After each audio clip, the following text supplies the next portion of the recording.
Perkenalkan nama saya Mufti Aminuddin Haris, bersama teman-teman saya di sini ada Muhammad Nur Hamid Gawi, Azam Firdaus, Pasir Studio Brema, Ariel Febriansyah, dan Reza Alfariji. Di sini kami tuh akan membahas soal dinamika, persepsi, dan respon mahasiswa terhadap isu kekerasan seksual di lingkungan Untirta. Boleh slide selanjutnya. Oke, di sini ada latar belakang atau pendahuluan. Permasalahan kekerasan seksual di lingkungan Universitas Sultan Ageng Tirtayasa ini bukan sekadar isu yang muncul dari pemberitaan, melainkan realitas yang dihadapi oleh sivitas akademik. Kasus dugaan kekerasan seksual mahasiswa terhadap dosen beberapa bulan lalu hanyalah puncak gunung es. Fakta di lapangan bahwa praktik penyalahgunaan relasi kuasa, terutama dosen terhadap mahasiswi, berlangsung secara sistematik, namun jarang terungkap aja gitu. Berdasarkan wawancara kami, ditemukan 3 akar masalah utama. Pertama, ketakutan korban akan hambatan akademik. Mahasiswa yang diminta menemui dosen di luar jam dan tempat yang tidak semestinya, itu tuh nggak berani menolak gitu, karena khawatir proses skripsi atau nilainya ini bisa terhambat gitu. Kedua, tidak adanya mekanisme pelaporan yang jelas dan terpercaya. Laporan gak resmi yang masuk ke BEM ditarik kembali gitu. Karena korban ini gak yakin prosesnya akan adil dan identitasnya juga bakal terjaga. Terus yang ketiga, ada lemahnya kapasitas kelembagaan. Satgas PPKS ini belum tersosialisasi dengan baik gitu. Petugas keamanan tidak memiliki prosedur yang baku dan belum ada peraturan rektor yang mengikat gitu secara operasional. Akibatnya di sini tuh terjadi reporting gap. Banyak kasus terjadi namun hampir tidak ada yang dilaporkan secara resmi. Kondisi ini tuh menciptakan budaya diam yang justru melindungi pelaku dan membiarkan korban terus rentan. Secara yuridis, meskipun Undang-Undang TPKS dan Permendikbudristek nomor 30 tahun 2021 ini udah ada, namun tanpa regulasi internal berupa peraturan rektor, semua kebijakan tersebut hanyalah menjadi law in books yang tidak efektif di tingkat lapangan. Oleh karena itu, latar belakang ini tuh menjadi dasar urgensi penyusunan peraturan rektor tentang pencegahan dan penanganan kekerasan serta penyalahgunaan relasi kuasa di lingkungan kampus Universitas Sultan Ageng Tirtayasa. Selanjutnya akan dipaparkan oleh teman saya.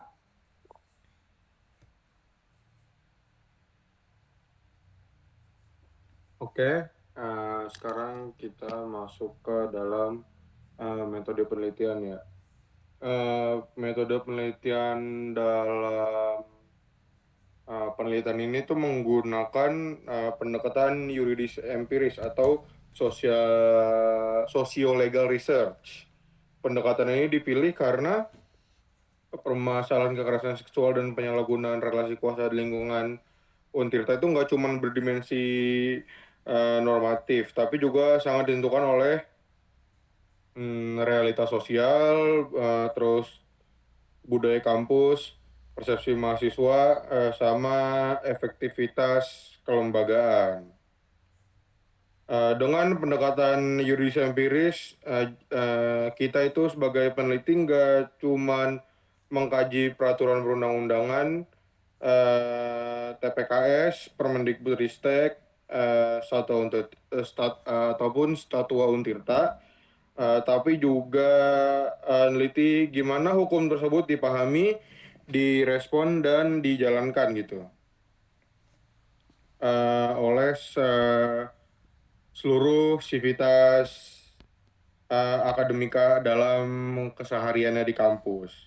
Pendekatan ini tuh memungkinkan kami sebagai peneliti untuk menjembatani antara apa ya namanya ya, antara law in books dan law in action. Jadi menjembatani antara hukum yang tertulis dan bagaimana hukum dijalankan di lapangan. Sekaligus mau mengungkap juga kesenjangan normatif sama kebutuhan regulasi apa sih yang mendesak di tingkat universitas. Jenis dan sumber data dari penelitian ini itu juga ada dua. Yang pertama itu adalah data primer. Data primer itu data yang diperoleh langsung dari lapangan melalui wawancara mendalam dengan informan. Jadi informan kita tuh kita carinya itu yang memiliki pengetahuan dan pengalaman pengalaman terkait isu kekerasan seksual gitu. Eh,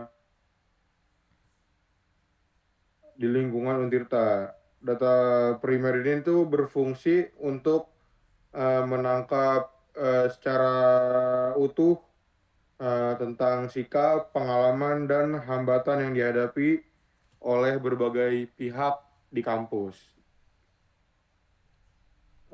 Lalu, eh, eh, lalu ada data sekundernya. Data sekundernya itu dari Peraturan Undang-Undang Dasar Negara Republik Indonesia tahun 1945, pasal 28G ayat 1, lalu Undang-Undang Nomor 39 tahun 1999 tentang Hak Asasi Manusia, Undang-Undang Nomor 20 tahun 2003 tentang Sistem Pendidikan Nasional, Undang-Undang Nomor 12 tahun 2022 tentang Tindak Pidana Kekerasan Seksual, Undang-Undang Nomor 12 tahun 2011, Undang-Undang Nomor 13 tahun 2022 tentang pembentukan peraturan perundang-undangan. Lalu ada data sebenarnya juga ada kebijakan tingkat kementerian kayak Peraturan Menteri Pendidikan, Kebudayaan, Riset dan Teknologi Nomor 30 tahun 2021 tentang pencegahan dan penanganan kekerasan seksual di lingkungan perguruan tinggi. Kalau untuk di Satwa Untirtanya itu kita tuh ngambil di pasal 21, lalu pasal 27 ayat 2 huruf B, pasal 44 ayat 2 huruf J, K dan S. Lalu untuk literatur akademiknya kita ngambil dari jurnal, buku dan hasil penelitian terdahulu terkait kekerasan seksual di perguruan tinggi, penyalahgunaan relasi kuasa, serta efektivitas Satgas PPKS. Nah, untuk teknik pengumpulan datanya itu kita melakukan in-depth interview, wawancara mendalam, lalu yang kedua ada studi dokumen, yang ketiga ada observasi terbatas. Untuk informannya kita itu ada mahasiswi aktif sebagai kelompok rentan. Di sini kita tidak mewawancarai mahasiswa bukan karena laki-laki tidak bisa menjadi korban pelecehan ya, tapi karena di Indonesia itu masih banyaknya kasus pelecehan seksual terhadap perempuan, maka perempuan kami anggap sebagai kelompok rentan. Lalu ada pengurus BEM sebagai jembatan advokasi mahasiswa. Lalu ada anggota Satgas PPKS sebagai badan kelembagaan formal.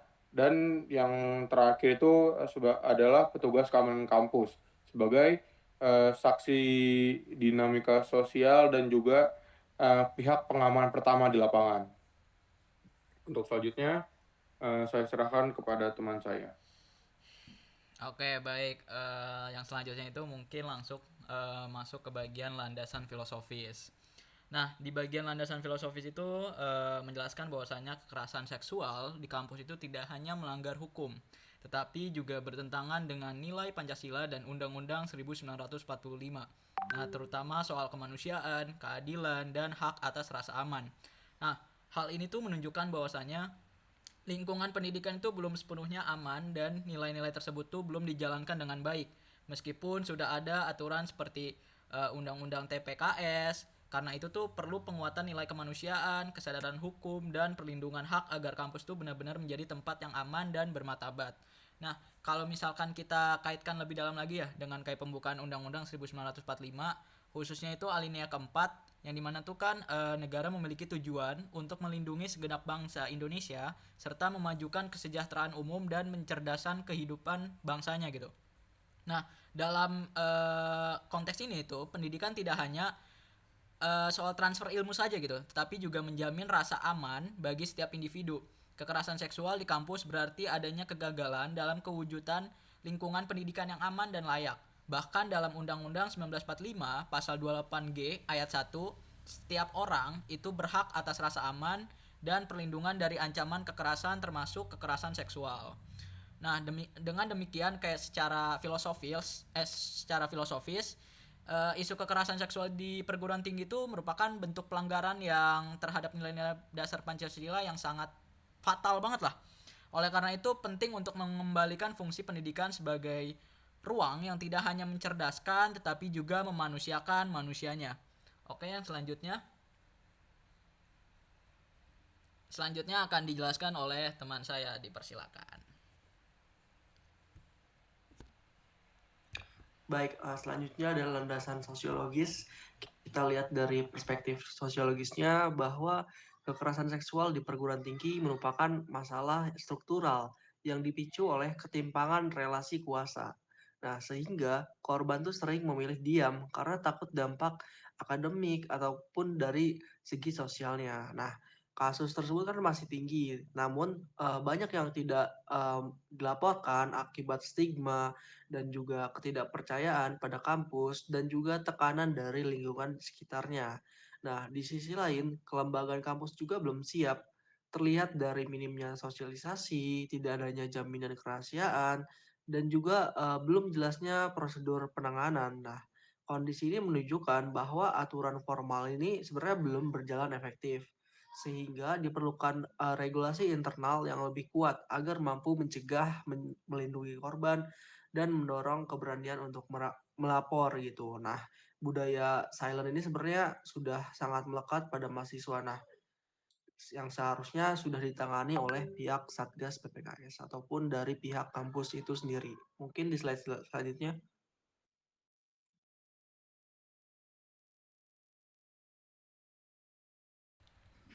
Oke, baik. Selanjutnya saya akan menjelaskan bagian landasan yuridisnya mengenai penelitian kita. Nah,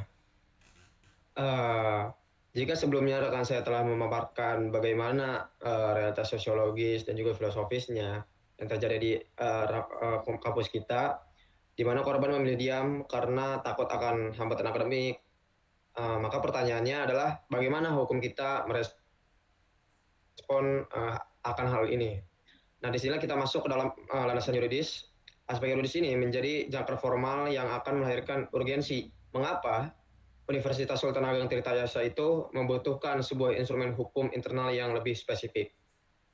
Nah, jadi pertama di level nasional kita sebetulnya sudah memiliki payung hukum yang sangat progresif, yaitu Undang-Undang Nomor 12 Tahun 2022 tentang tindak pidana kekerasan seksual, di mana regulasi ini secara eksplisit mengakui bahwa kekerasan seksual yang terjadi dalam relasi kuasa adalah tindak pidana serius dan menjamin hak korban atas perlindungan serta pemulihan. Turunannya di sektor pendidikan tinggi adalah Permendikbudristek nomor 30 tahun 2021. Aturan inilah yang mewajibkan kampus membentuk Satgas PPKS. Namun, poin kritis yang harus kita garis bawahi bersama adalah Permendikbudristek ini bersifat nasional dan juga generik. Aturan pusat tidak bisa memotret secara operasional bagaimana kultur biosfer kelembagaan khusus di internal Untirta sendiri. Nah, lalu yang kedua, mari kita bedah aturan rumah tangga di kampus kita sendiri, yaitu Statuta Untirta. Dalam dokumen naskah akademik kami menemukan bahwa secara normatif pasal 21 Statuta Untirta telah menegaskan kewajiban menjunjung tinggi etika moral dan juga kesusilaan. Lebih dari itu, pasal nomor 44 memberikan mandat dan kewenangan penuh kepada rektor untuk memelihara keamanan, keselamatan, dan juga ketertiban kampus, serta menjatuhkan sanksi bagi aktivitas akademika yang melanggar kesusilaan. Ditambah lagi, pasal 27 menjamin hak mahasiswa untuk mendapatkan pembimbingan tanpa tekanan atau penyalahgunaan relasi kuasa. Artinya apa? Secara kelembagaan, rektor tidak hanya berwenang, akan tetapi berkewajiban secara hukum untuk menurunkan aturan makro tersebut ke tingkat teknis. Nah, dari semua itu, lalu di mana letak masalahnya? Letak masalahnya adalah terjadinya kekosongan hukum secara operasional di kampus kita. Karena belum adanya peraturan rektor yang secara khusus, definitif, dan juga mengikat untuk mengatur penanganan kekerasan serta penyalahgunaan relasi kuasa antara dosen dengan mahasiswa, maka efektivitas Satgas PPKS kita menjadi terbatas. jaminan kerahasiaan pelapor belum kokoh, dan standar operasional petugas keamanan di lapangan pun absen gitu. Nah, aturan formal nasional tidak akan berjalan efektif tanpa adanya delegated legislation di tingkat universitas kita. Maka pembentukan rancangan peraturan rektor tentang pencegahan dan penanganan kekerasan serta penyalahgunaan relasi kuasa di Untirta bukan sekedar formalitas administratif. Ini adalah sebuah keniscayaan yuridis yang mendesak demi mewujudkan kepastian hukum, melindungi hak konstitusional mahasiswa, dan mengembalikan fungsi kampus sebagai ruang ilmiah yang aman, adil, dan memanusiakan manusia. Selanjutnya akan dijelaskan oleh teman saya.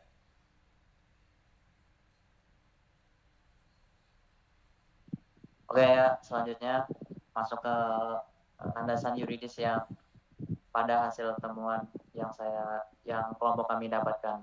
Jadi secara yuridis ini hasil kajian itu menemukan dan sekaligus menunjukkan bahwa upaya pencegahan dan penanganan kekerasan seksual di lingkungan kampus sebenarnya itu udah memiliki dasar hukum yang kuat ya.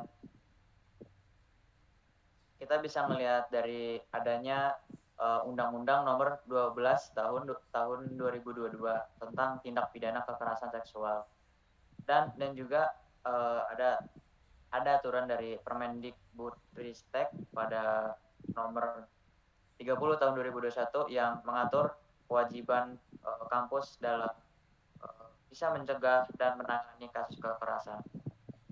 Nah, pada kedua regulasi ini nunjukin gitu tuh, ngasih tahu kalau negara itu telah memberikan landasan hukum untuk melindungi korban dan menciptakan lingkungan pendidikan yang aman. Akan tetapi temuan yang kita dapetin itu nunjukin bahwa regulasi nasional ini masih bersifat general, sehingga belum bisa menjawab kebutuhan dan kondisi khusus yang ada di lingkungan kampus, terutama di Universitas Sultan Agung Tirtayasa. Nah, aturan yang ada ini belum mengatur secara rinci gitu tuh mengenai mekanisme perlindungan korban, perlindungan saksi, kerahasiaan identitas pelapor, dan juga prosedur penanganan khusus yang sesuai dengan kondisi kampus. Sehingga dampaknya itu masih adanya ketidakjelasan dalam pelaksanaan penanganan kasus di tingkat kampus ini sendiri. Nah, dari pihak statuta Untirta sebenarnya udah ngasih dasar yang cukup kuat gitu untuk membentuk regulasi internal.